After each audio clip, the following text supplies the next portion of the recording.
Hello and welcome to your favorite source of blessed avian dung. This is Holy Flamingo Poop, and I'm your host, Andrew Mark Rowe. Whether you want to hear about my own steaming pile of life or that of your favorite indie author, you've come to the right place. Plug your nose, adjust your halo, and let's dive in. Hola Flamingos, this is Andrew Mark Rowe, and you are currently breathing in the vapors of Holy Flamingo Poop. Today on the show we have Jennifer Shelby, a fellow Atlantic Canadian author of genre fiction. And I'm pulling this from your blog, Jen, story hunter, author, keeper of imaginary beasts. Thanks for coming on, Jen.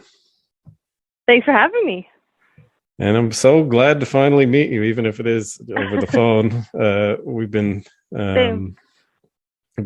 communicating over Facebook and that for some time now, but over the phone from off the grid, no less. Yeah, so I kind of like. I mean, I don't know if you're already talking about that just off the hop, but you're living in the boonies. I do. I live in the boonies, which is great. I like the forest, and I have plenty of forest to explore all I want. But unfortunately, boonies comes with bad internet, so that's the price I have to pay for trees. Yeah, fair enough. And you know, I'm looking at the copy of this book. I think it was the first novel you published, The Incredibly Truthful Diary of Nature Girl.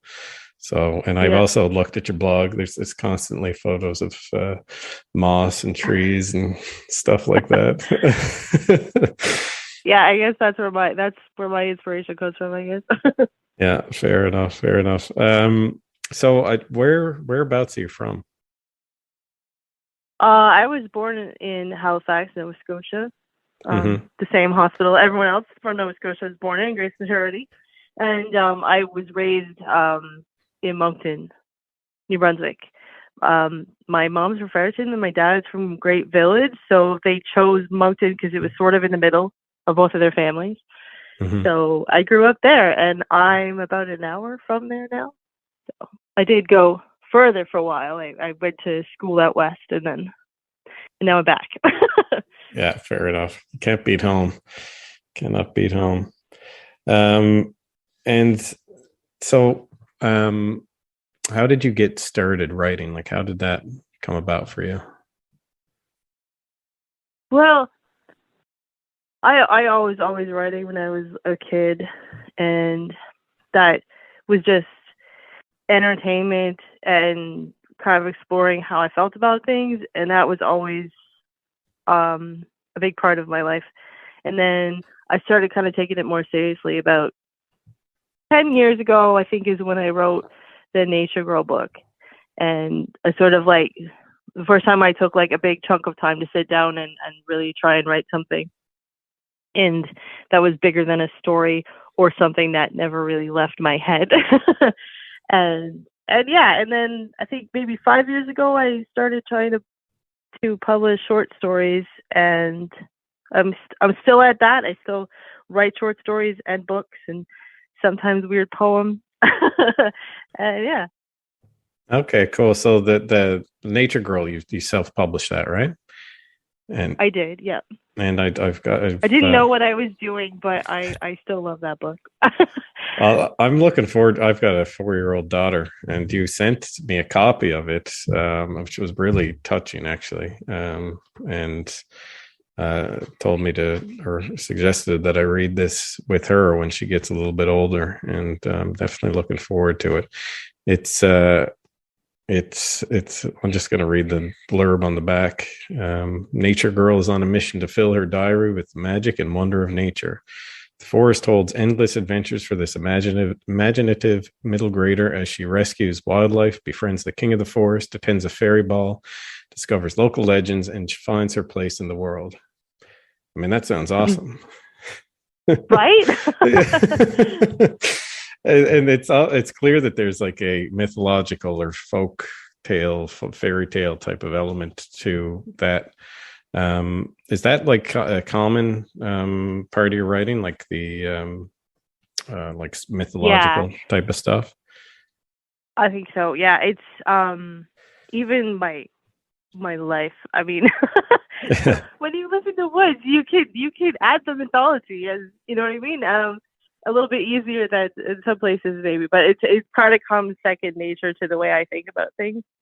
Um, I was really interested in fairy lore and fairy tales when I was growing up, and I never really lost that.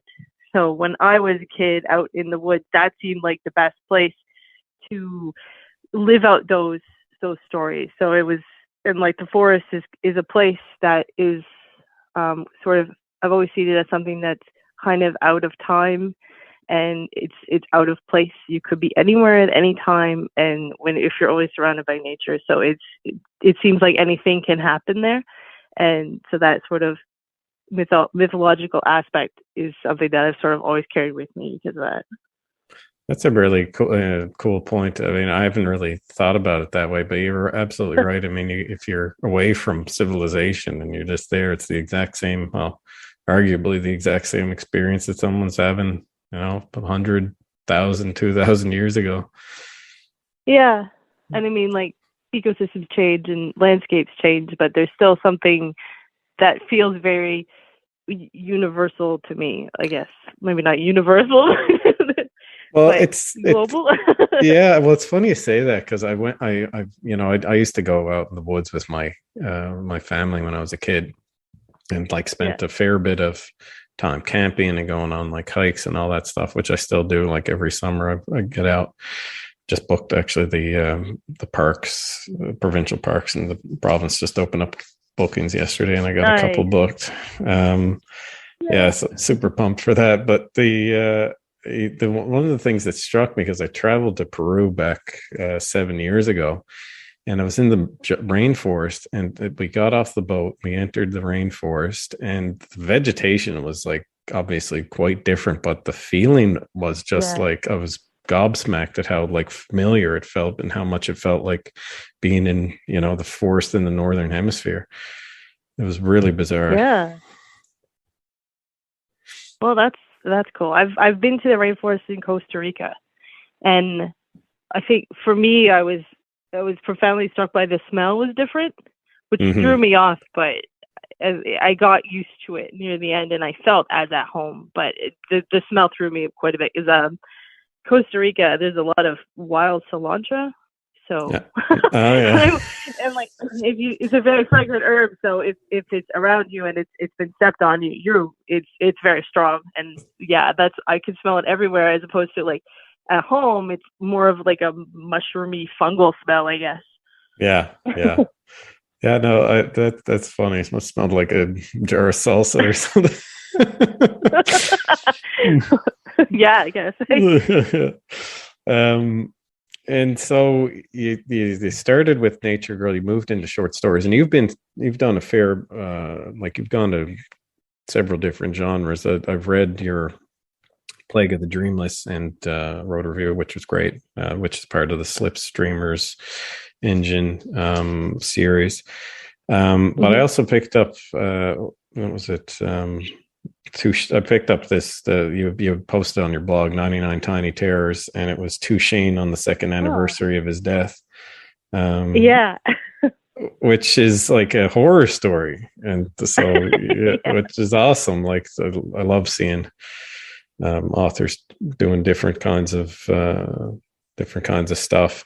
But one of I do like to play in a lot of different things, which isn't really the best for branding, but yeah, I'm having fun. yeah, well, this is I mean that's I kind of think it's like the most important part. I don't know. It's really interesting. I find how like different authors bring different philosophies to bear and how they run their careers.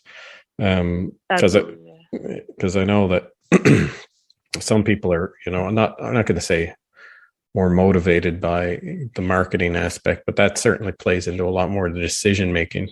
Um, and Yeah. was that something that kind of ever really played a big part in your decisions to publish anything, or what route you were going to go, or anything like that? No, not really.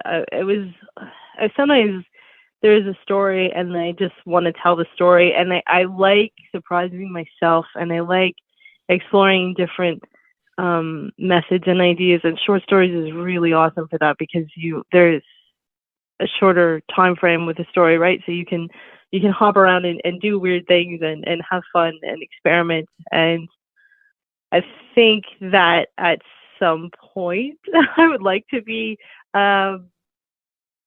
successful.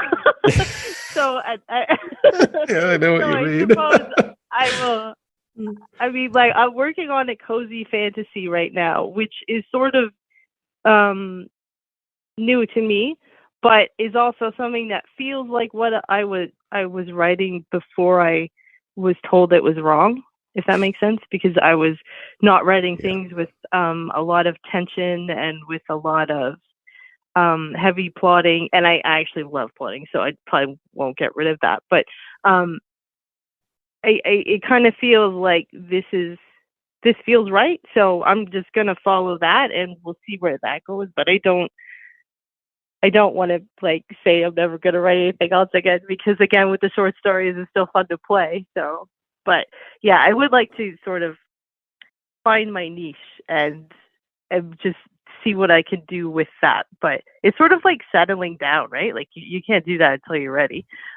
Yeah, I know exactly. It's funny you bring this up because I've been thinking about this a lot over the last year, and like I've had like several like iterations of what I'm doing, and like kind of like been bouncing around, and I've kind of like settled into a thing which is, kind of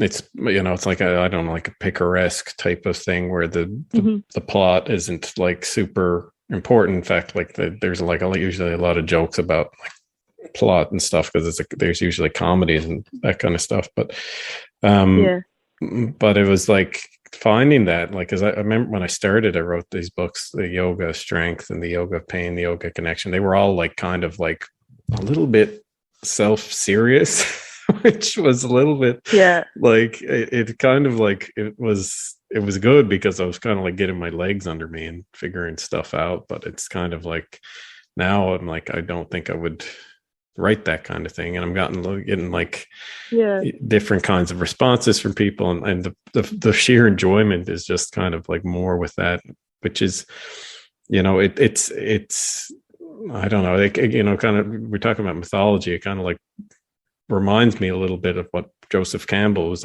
talking about with, I'll follow your bliss or whatever, like do what makes you happy and let that be your guide, right?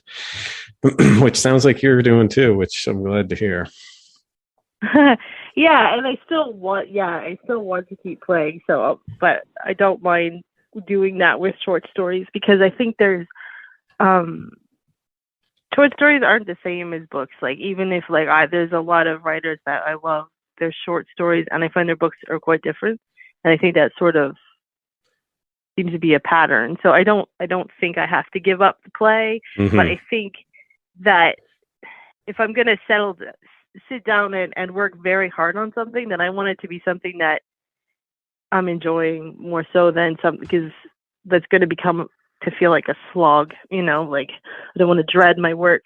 I'm okay to have a few bad days, but I don't want to dread it. So yeah, I know exactly what you mean. I think, was it you that posted that thing up in Genre Writers of Atlantic Canada, the Facebook group that we're in? It was about the lady who started a knitting business, and it became. No, that was, I did see that, but it wasn't me that posted it. Okay. But yeah, I think yeah, that was it's just the idea that if you turn your hobby into your job, then it'll ruin it for you. That kind of idea. Which I think of that, but then I also think of writers like Jade Yolen who have like 99 books out, and I really want to leave a big shelf of books behind when I'm gone. So it's like exactly the way I feel about it. Like that's kind of, I got this like crazy goal of having like 96 books done by the time I'm 50, which is crazy. Wow. And it's like, I don't know if I'm producing it quickly enough that it's certainly a possibility. And if I don't make it, then I don't make it. But I enjoy the process so much, and it's one of these things where I don't think there's an option.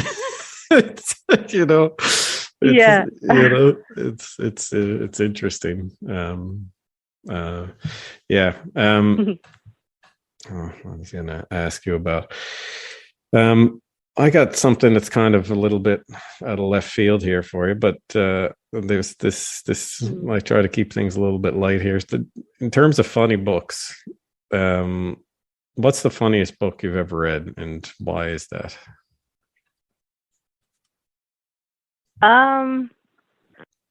Probably the book "Let's Pretend This Never Happened" by Jenny Lawson. She's also known as the bloggess, and she's just this. She started out as a blogger, and I mean, she still has a blog, but she's got like a bookstore now, like Neverwhere Bookstop or something. And she is a writer that deals with a lot of depression and a lot of health problems, and has a tendency to get very dark. But when she's not in a bad place, she searches out the funny to like sort of balance herself out. And she's into like taxidermy, which is just like ew, right? But just does these hilarious things with it. Like she found this mouse that was like a Shakespeare mouse, and so she's got like little silly stories of this Shakespeare mouse around her family. And I guess like her dad was a taxidermist, but he was like a really bad taxidermist as she was growing up. So there's just these horrible misadventures with these, carcasses. It's just like the most unexpected, strange, hilarious book. And like I remember, like I was literally laughing out loud. And she's got like 3 or 4 books out now, and they're all quite good. But the first one, because it was so new to me, just like hit me in such a strange way that it was just I was giddy with it. It was awesome. Yeah, I'm looking at the cover of the book now, and you say the Shakespeare mouse. I'm like, that's the Shakespeare mouse on the cover. Yeah. Oh, that's pretty good. I'll have to have a look at that. That sounds awesome. She's got some very very wise things to say about depression too, which is a really cool balance with something that's so funny, and it's very good. I highly recommend it to everyone. It's fun. I was talking to somebody about that today. Another author of comedy, actually, and just like the writers have depression problems. It's just so common with with the writers, and it's. I don't know. It's like there's something about that maybe drives us to create. I don't know. There's probably something there. It probably is. Yeah. I do want to talk to you about Plague of the Dreamless, because that's the longest work of yours that I read. It's a novella length, and it's Cassidy Kane. It's within that Slipstreamers universe, but I really, really thoroughly enjoyed this. I'm glad. This story, and I was kind of, because it's like dystopian fiction, like that's, or at least that's like a pretty significant focus, is like this world that's kind of all screwed up with corporatism, and I mean it's YA, so I think the metaphors were intended to be a little bit not heavy-handed, but pretty obvious. I don't know if that's fair enough, but I mean that was kind of what it felt like.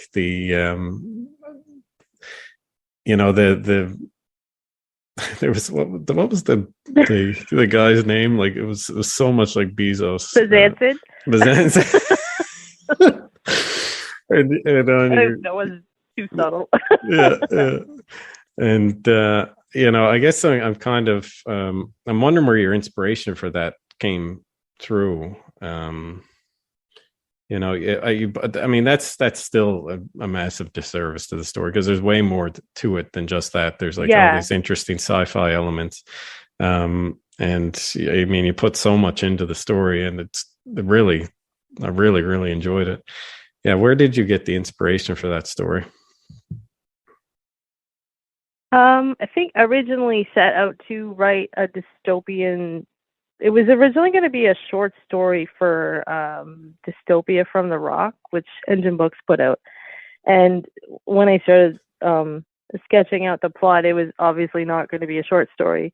But I think I sort of tapped into sort of the turmoil that the rise of Amazon and ebooks kind of did to the writing industry. Because I was trying, when I came back to writing, or when I got to writing seriously again, I guess it was sort of when all that was happening and everything was up in the air, and it kind of felt like, wow, I waited too long, like I missed my chance. And then the industry changed so much, and I saw it seemed a lot like people were kind of taking advantage of writers. And I mean, to some extent, I do sort of see that. And that was sort of what I built the dystopia around. Because, I mean, in the book, the corporation physically removes the people's imagination, and they use it to power their technology. And then the people are left with nothing, and then they have to like buy their dreams from the company that took their imaginations to survive. And it was sort of built around that central concept. And like, that's generally how I write, is like get an idea, and then I just sort of keep building up metaphor and weirdness. Well, you know what it reminded me of? Have you ever seen that movie Brazil? It was what's his name from the Monty Python, Terry Gilliam. If you haven't seen it, I think you would thoroughly enjoy it. It's heavily mythological, but it's like the dystopia and that like angle on that corporate kind of disconnect is it's definitely there. I really enjoyed the idea that they were selling the dreams back to them. That was kind of a, it's hard to not get cynical or jaded or any of, with the way things are, like I'm considering going wide as an author. So just for people listening, there's like kind of like a distinction. If you're exclusive, it means you're exclusive to Amazon, and you get on the KDP Select, which basically means it's like I usually liken it to Netflix for books. So people pay a subscription fee, and then they can add your books to their library, and then they can read it, and they get page reads, and those give you they compensate you. But if you don't sign, you got to sign an exclusivity contract with Amazon in order to get this perk, which means that you either have to go entirely with your ebooks to Amazon, or you don't get to get into this, which really has changed things. Monopolizing. Yeah. It's, I mean, but I also, go for it. I was just going to say that. I mean, it's totally a monopoly, and it's totally, even if you go wide, most of your money is probably still going to come from people buying it on Amazon. That's just the reality of it. But I also want to recognize the fact that there's a lot of writers who got their chance because Amazon exists too. Like, there's a lot of marginalized writers who we might not have heard of otherwise. So like, it's nothing's completely evil. There's good elements to it. This is a caveat. Like, I don't want to alienate any Amazon writers. Well, it's funny, I've had a couple of people like say to me, "It's like, where can I buy your books?" And I don't give Jeff Bezos money. Like, like that. And I'm like, well, I just come down to the house and I'll sell you one out of my one out of my basement, which is something like I'm kind of trying to lean into more now too, is just like selling that's one thing I love about the existence of like Engine and like these like local book fairs and like these local cons and all this stuff is, and like there's like, I mean, I know Peter started it, but you guys are all helping to run the Facebook group, Genre Writers of Atlantic Canada. I mean, that's like, you're all like part of my family now. It's like it's crazy. Oh, I love that group. Like, yeah, it's a wonderful group. I agree. Yeah. And it's it's like everyone's kind of like sharing their successes and their failures and their all this stuff, and it's like kind of like it's that kind of thing, but it's like, but at the same time I'm like selling exclusively through Amazon, so it's kind of like a mixture of like the buy local kind of type of thing with that, and like, then, I think like there's like, if you live out in the woods like me, there's not a bookstore, so like yeah, that's true. Yeah. If I drive an hour to a bookstore in the city, then it's not really great for the planet either. So yeah. Everything is always like, there's always a compromise that has to be made, right? Yeah. Which is one of the interesting things about, I find, with mythology personally, like the conceptions of like good and evil, like like that's generally the way things are done in terms of like the stories, and it's always like the big fight against evil, and and it's like this black and white type of thinking, but it's the whole thing, like it all needs, it's like good needs evil to survive, and evil needs good, and like like the whole thing is kind of like this. So and I've heard a few, like I've heard so many different explanations of mythology. The one that resonates most with me in my experience, and I'd say more so my experience of life generally, was like the stuff that Campbell wrote and talked about. But how would you define mythology?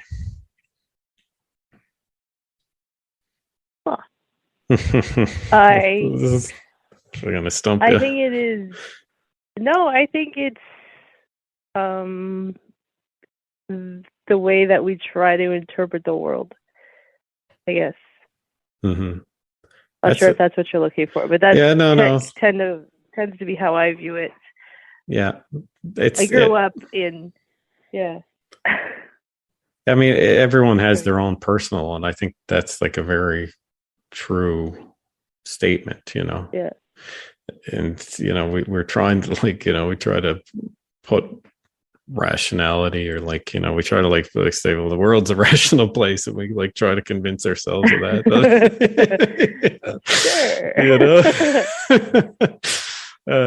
But I mean, and that itself is mythology, right? That's something I find very fascinating about modern culture, is like if it really was that idea of like pure rational, why don't we just let the machines take over now? Why is it so terrifying that AI takes over? We call it. I don't know. I learned about Campbell in university, and it was one of those things that really kind of made me want to start writing seriously again, is because I think I took a class on the hero's journey, and it was taught to us as a way to interpret mythology in different cultures. And I know that it's somewhat problematic now, and I think that we often learn things and we build on previous knowledge, and things become problematic simply because we build on it. I have a cat locked in here with me, and he's very unhappy. Sorry if you can hear them meowing. It's all good. I can't hear it.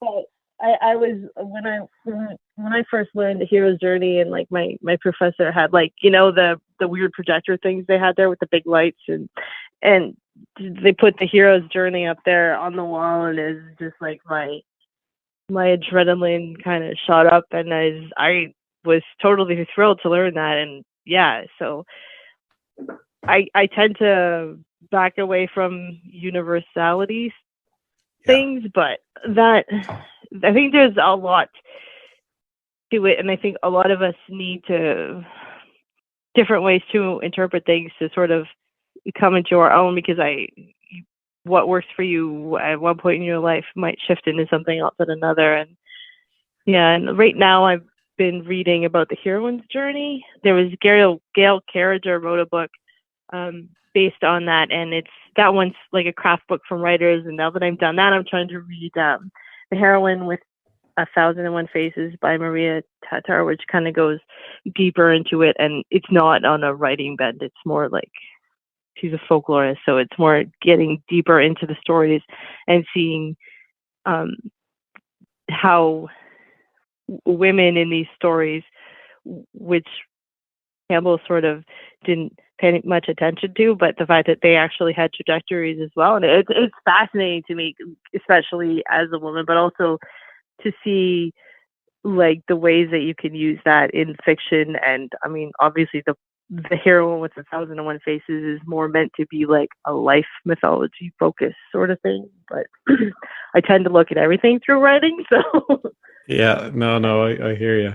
And I think that's a really good point, that it's, it's almost like it's easy to get caught in like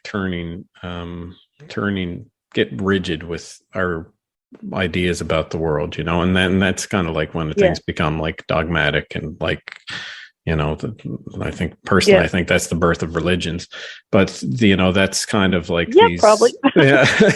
but that's like these, I think I mentioned the yoga books earlier. Like, I mean, that first book was like pretty much the hero's journey to a T. Like it was like that whole structure, like there was no, and then the second one was kind of me trying to do my own interpretation of a heroine's journey and what that kind of thing would be.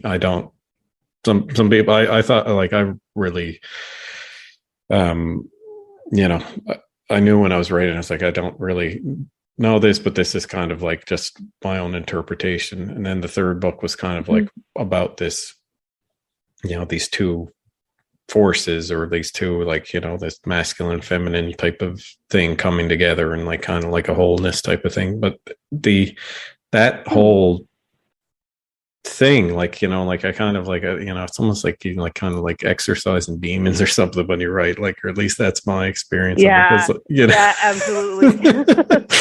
Like, as I don't know. I think I was younger then, and like kind of like a little bit more, I don't know, like it was like I was pushing harder for something. I can't describe it exactly, but I wouldn't be able to write those books now. Like there's no way that I would be able to write those books now. And I don't think I'd be able to write something like, I don't know, like a Brandon Sanderson who's writing these like 1,000-page tomes that you can like kind of like, they're like densely plotted and all this kind of stuff. And one of the things I think about with like writing is like, like they're our own dreams, like everybody's like writes stories, and there's fiction, and it's like these stories, but it's like this is like the beauty, I think, is when you can actually recognize yourself in something that somebody else has written, and that's like kind of like really good writing. I think that's where it is, yeah, definitely. Sometimes I'll catch that in another book and it sort of blows me away, and then I'll get down because I didn't write it. I don't know if you do that too. Oh my God. Well, I tell you who does that for me like regularly is Christopher Moore. I don't know if you've read any of his stuff, but he's like, he wrote his book Fool is what like gave me license to go completely off the deep end with like, cause it's like basically like the kind of comedy you'd hear at like a blue comedy, like, a comedy show type of thing, like this, at least that like extreme, like raunchy and all that kind of stuff. But his book Fool was based on, he was like, oh, okay, I'm going to take a bawdy tale from Shakespeare, which he like King Lear was what it was, but he was going to update it for modern sensibility, so it was like filled with like vulgarity and all this stuff, and I was just like kind of like in awe. I remember I was on the plane with my ex-wife, and she was getting mad at me because I was laughing out loud so much in the plane. And it was like and she was like, okay, like, like, anyways, it was after that, like, I was kind of like, oh my God, I got to do this. And then that was kind of like a huge inspiration. Then I read like some of his older stuff, like Fluke, or I read a bunch of his stuff since like 2000 was when I picked up my first book of his. But I feel like every time I read it, and hers are extremely well plotted and like just like unbelievably well done. Mm-hmm. It's like a really good story, plus there's like comedy too. Like, it's like, nice. Man, you know what you're at, man. The whole package. yeah, exactly.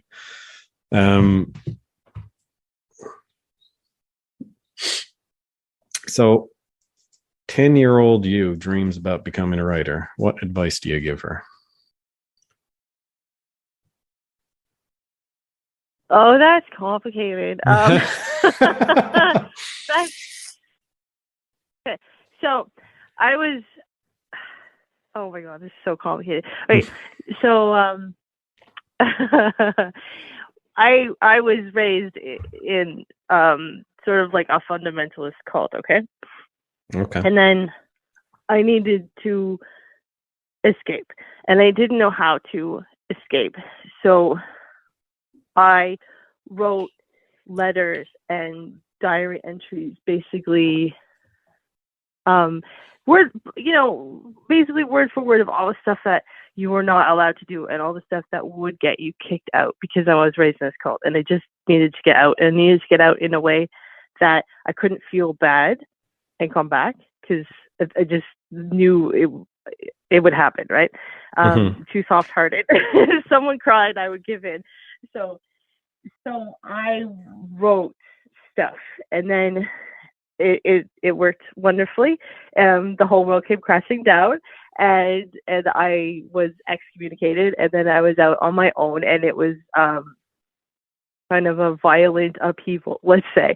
And in this one, if you're excommunicated, no one is ever allowed to speak to you again. Okay, so it's pretty severe, and I was 16, so it went from having a life to not having one, because we're not allowed to socialize with people who weren't in the same cult. So anyway, so for the longest time, I thought that I loved writing because it was going to lead me to my escape. And then I thought that the meaning was over, and its purpose was served. And then I think I might have traumatized myself a little bit, because I couldn't write for about 15 years. And then I finally started again. And if I could go back, I would just get her to write sooner, because and let her know that, it wasn't the only reason that I loved writing.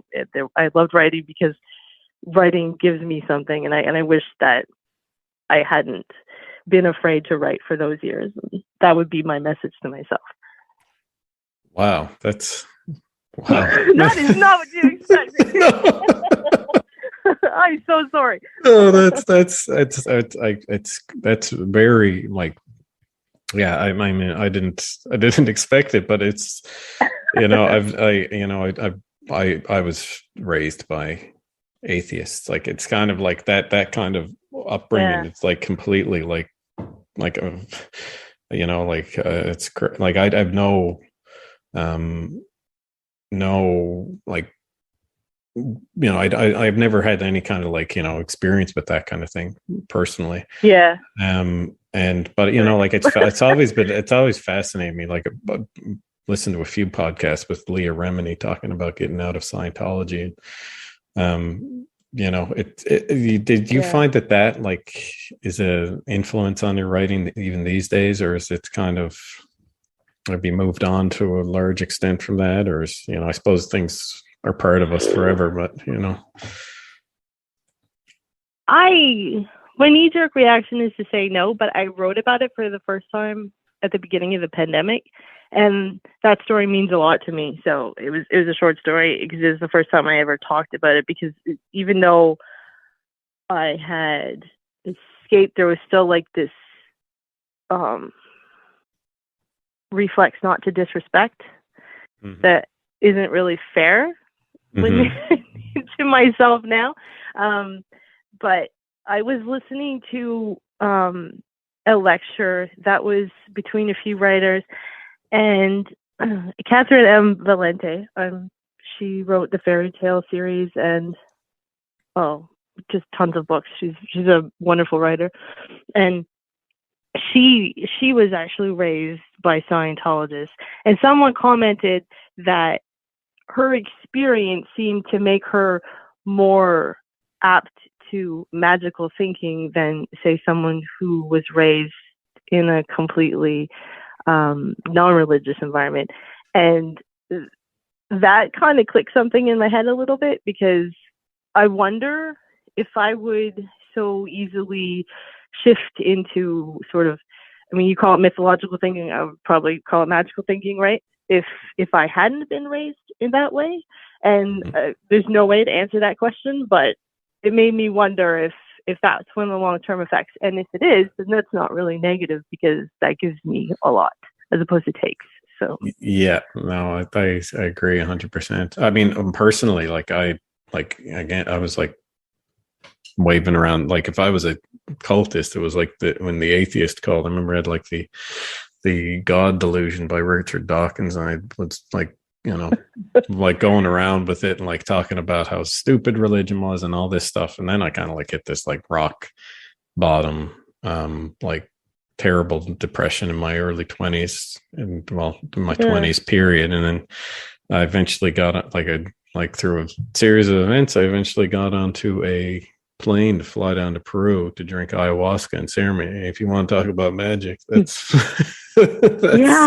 pretty much magic is what is going on down there. I mean, like there's stuff to this day that is like beyond comprehension and explanation, and it's like the that experience of, if I want to call it the divine, or like that kind of, I mean, they call it divine of the soul, but that influences the way I live my life. It influences the way I write. It influences everything that I do. And so, like it's, I but at the same time, like a lot of my writing is, that I know that you read The Body Bird, like there's short shrift given to the church. I mean, when I grew up, there was all this stuff going on about the sex scandals with the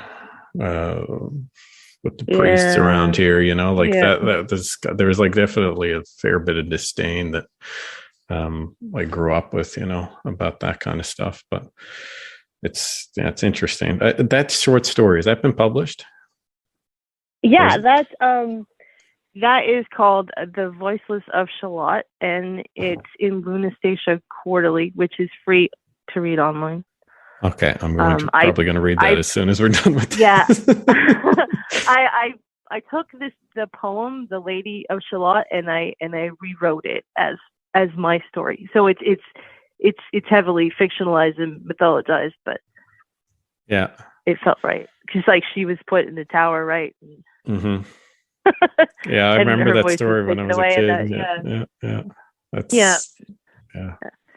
I'd love to hear what you think of it if you do read it. Oh yeah, like I said, that's before bed reading for me. It's not the most technically brilliant, but it's very close to my heart, and it felt good to write it. And I shared it with some of my friends that I had known from those years who are also out now, and they loved it too. And that was like my audience, and that meant a lot to me. So oh, wow. As I said, that they could feel that too, and hopefully anyone who came from a situation like that would be uplifted by that story.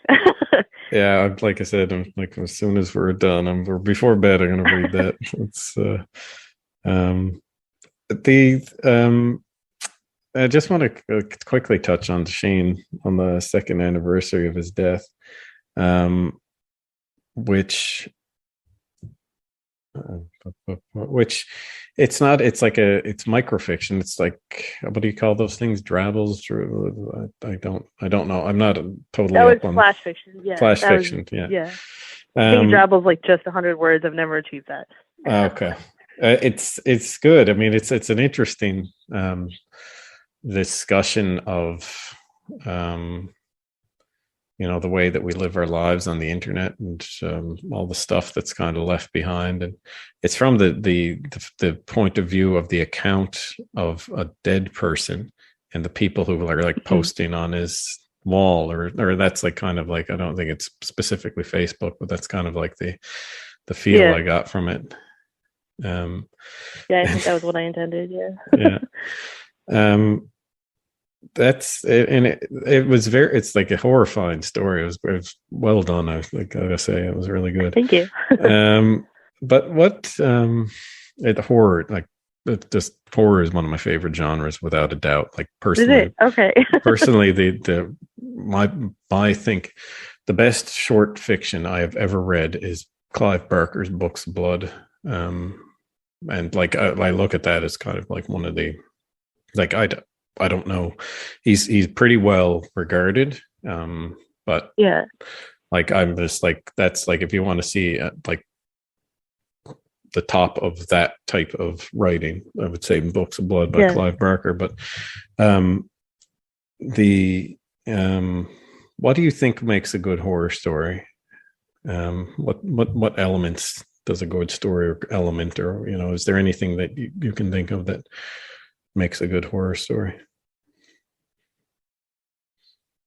I think if you think it could happen to you, I think that's like, I think the scariest book I ever read was The Girl Who Loved Tom Gordon, because it took my safe place and made it a scary place.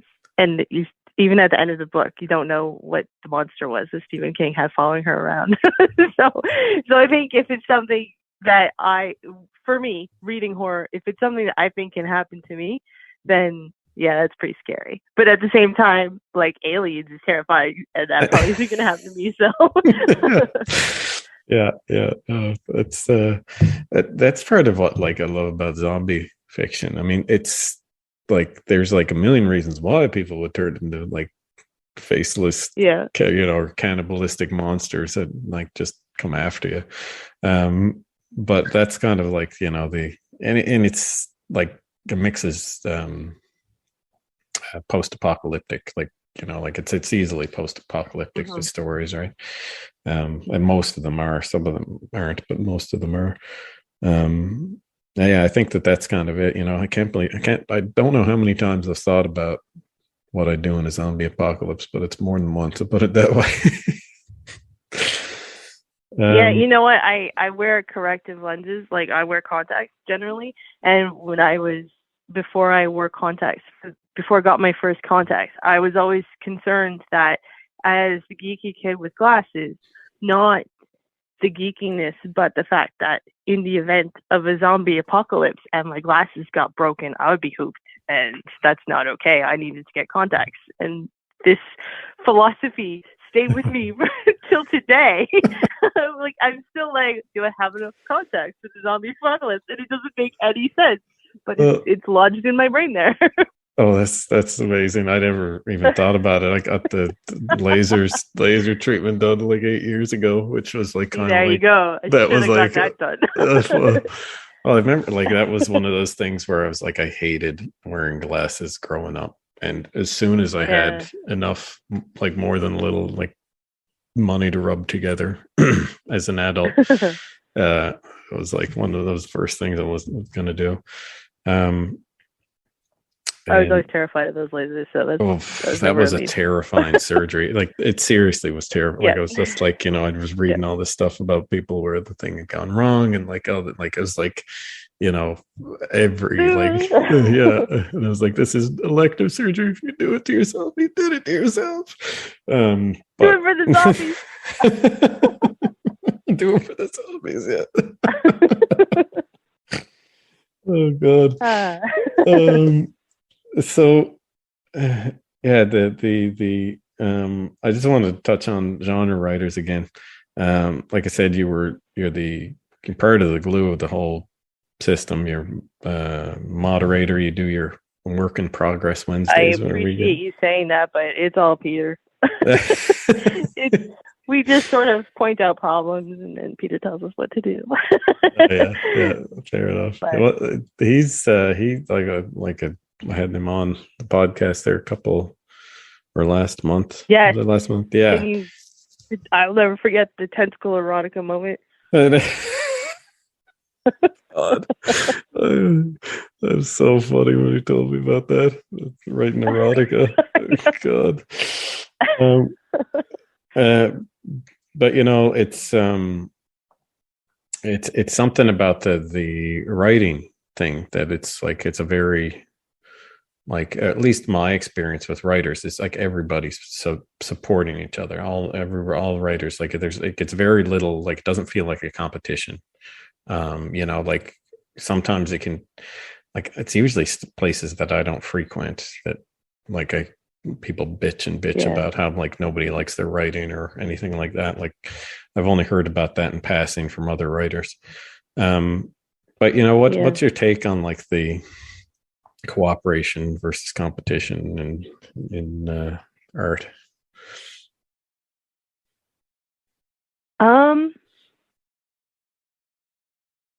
I think that a lot of the negative stuff comes from jealousy, and I think it's really easy to look at other people having really successful moments, or seeming like they're being very successful moments, and when you're struggling, that can really hurt. And I think that if you're not checking yourself and on that, then that can kind of create some pretty toxic environments. But I think it's also important to recognize that that's not necessarily an unnatural feeling, and you just need to go deal with it on your own and then come back, right? Because it's like getting a difficult critique. Okay, it hurts, and you don't take it out on the person critiquing you. You just go chew on it for a while, and then come back and fix your story, right?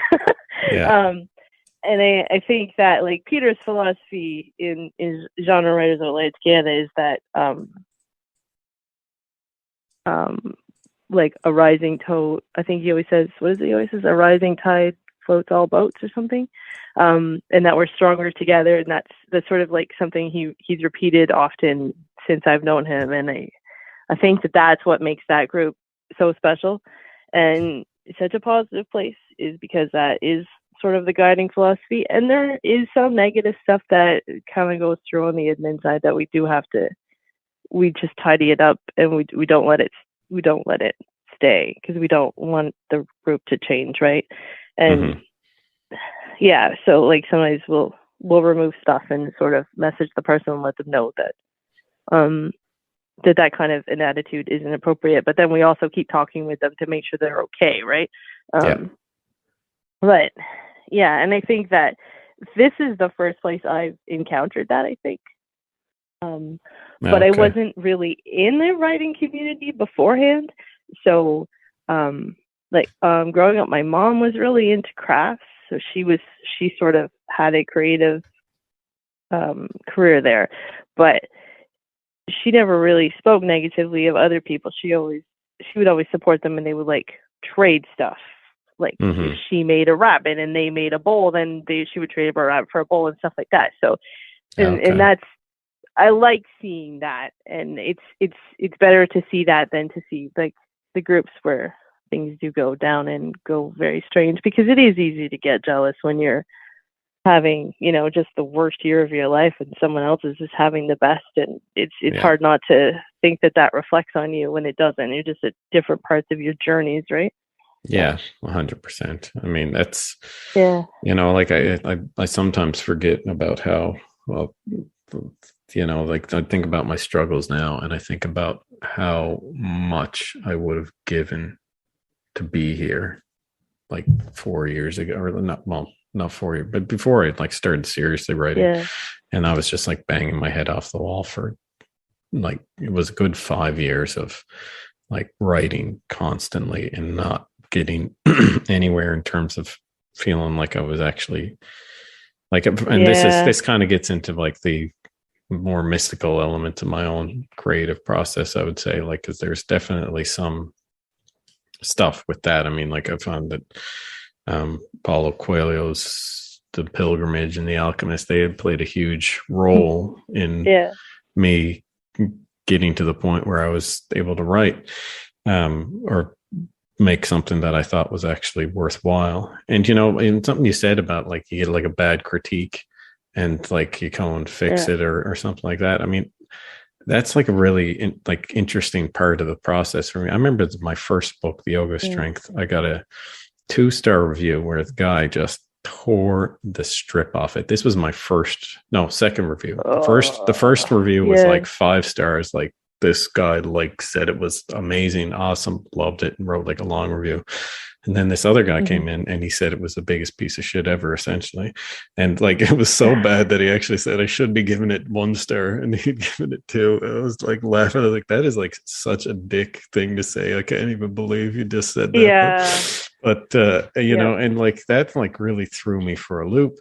And like even though like and then like even lately, like I still look at that. I look at that book now and kind of like, you know, I'm like, you know, it's, you know, it's pretty good, or, you know, like it's like they're way more interested in the stuff that I'm writing currently or like more recently, you know. And I had somebody else come tell me that they were really moved by it and like all this kind of stuff. And like, and then you look at like the bad reviews, like, do they even read the same book? You know? Yeah. It's so hard to figure out what criticism to take. And I've always read the reviews and I'm like, always like looking at it. And I was like, well, you know, do they have a point here, or is that just, you know? Well, I think a review of a book, I mean, when I say critique, I'm thinking of like, I have a couple critique partners that, but they're even before you get to the editor part. Like with short stories, it's just like, hey, read my story and make sure it makes sense. And like one of them is really good at pointing out to saying, I have no idea what you're talking about. This is still in your head. And that happens is I have like this great idea and I get so excited that it doesn't necessarily come out because I haven't articulated it well enough in the story. And if it doesn't come across, then I haven't done what I wanted, right? So they're really good at pointing that out for me. And they're a very concrete thinker as opposed to like symbolic, I guess. So like it's a good person for me to bounce off of because I can make sure that everyone can understand my story instead of people that are just like me. I know exactly what you mean. My editor is like, I joke with him about him being like one of the most critical people I know. But I love that he's doing this work, you know, for me, because it's like, you know, I need what you're bringing to the table, because it kind of like it makes things make a lot more sense, you know, like you know, I usually there's every once in a while I won't take what he says, but I usually take everything that he says and take it to heart. And like if I don't make the change, then I'm seriously going to think about it and put it that way, you know, like I'm going to make a decision then, you know. I think you have to build up that relationship too with someone to the point where you know that you can trust them too. Yeah. If you know it's the first time that you're working with someone or the first time they're reading for you, then you do have to kind of chew on it a bit more, because I think you do have to build up a trust there. Yeah, 100%. What was I going to say to you? I think we're pretty much okay. I just had a couple of just kind of like fluff piece questions for you. If you're going to Mars and you need to take 3 books, what would they be? What? Mars? Mars. Why is Elon doing this to me? Him and Bezenson. Okay, I'm gonna bring Emily of New Moon by Ellen Montgomery, because that book, I grew up with that book and it's just my book. And I think I would probably take there's an anthology by Holly Black and Ellen Kushner called Welcome to Border Town, and it was it's a series of short stories about the kind of, I guess it's urban fantasy, and Border Town is a shared world. There's actually like 8 previous anthologies that I didn't know about at the time, and it's a city that is on the border of our world and the fairy world, and so there's like this crazy mix of fairies and people and halflings, and everybody hates each other, and it's I love it. I'm looking at the picture of the I'm cover. It's like a motorcycle covered in ivy. Yeah. Yeah, it's a great cover, isn't it? Yeah, that's good. My third book, what am I going to take?